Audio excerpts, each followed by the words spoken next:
Hello बच्चों, आज हम जानेंगे हेलोफॉर्म रिएक्शन क्या है, जिसे हिंदी में हेलोफॉर्म अभिक्रिया कहते हैं।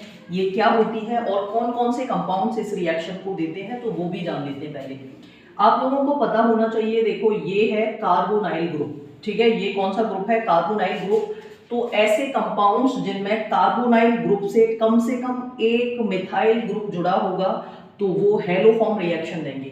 अब देखो, ये है एसिटाल्डिहाइड, आप लोगों को समझ आ रहा होगा। तो इसमें CH3 प्रेजेंट है, मतलब ये हेलोफॉर्म रिएक्शन देगा।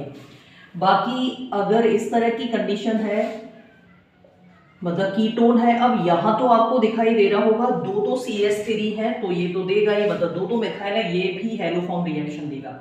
क्या ये हेलोफॉर्म रिएक्शन देगा? इसे देखिए, ये हेलोफॉर्म रिएक्शन देगा? ये नहीं देगा, क्योंकि ये तो पूरा इथाइल ग्रुप जुड़ा हुआ है, ये हेलोफॉर्म रिएक्शन नहीं देगा।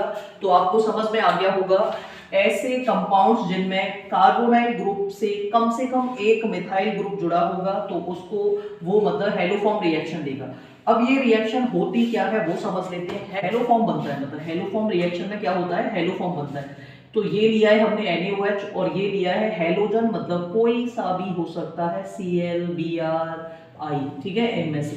फ्लोरीन जनरली कम रिएक्शन करता है, तो आपको पता होगा। अब यहाँ पर क्या होगा कि ये आपको 4 लेने हैं। कितने लेने हैं? 4।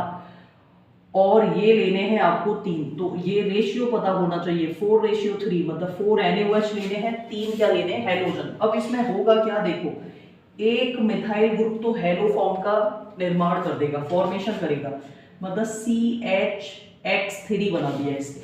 क्या बना दिया? CHX3। ये हेलोफॉर्म है, जैसे क्लोरोफॉर्म आपने पढ़ा होगा CHCl3, तो वैसा ही तो है CHX3। ये बना दिया, इसने बना दिया। ये मैं ट्रिक बता रही हूं आपको।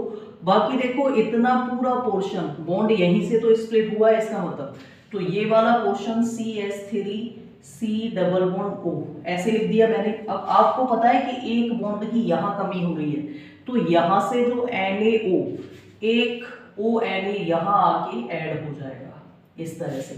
तो ये बन गया सोडियम एसीटेट का फॉर्मेशन हो गया। बाकी आप लोगों को पता होना चाहिए, अगर मेटल और नॉन मेटल है तो लवड़ का फॉर्मेशन तो होगा ही, सॉल्ट बनेगा। तो क्या बन जाएगा? Plus NaX। सोडियम एक यहाँ आ चुका है, तो बाकी बचे कितने? 3, तो 3 NaX बनेगा। और क्या बन जाएगा? H2। अब H2 आप लोग देख लो कितने बनेंगे। 4 एक 5, टोटल 5 ऑक्सीजन है, 2 यहाँ पर आ चुके हैं, तो कितने और निकल रहे होंगे? 3H2O का फॉर्मेशन हो रहा है। तो ये है हेलोफॉर्म रिएक्शन। मैं एक और कंपाउंड देती हूँ, वो आप लोगों को खुद करना है, ठीक है? ये है, और इसका आंसर आप लोगों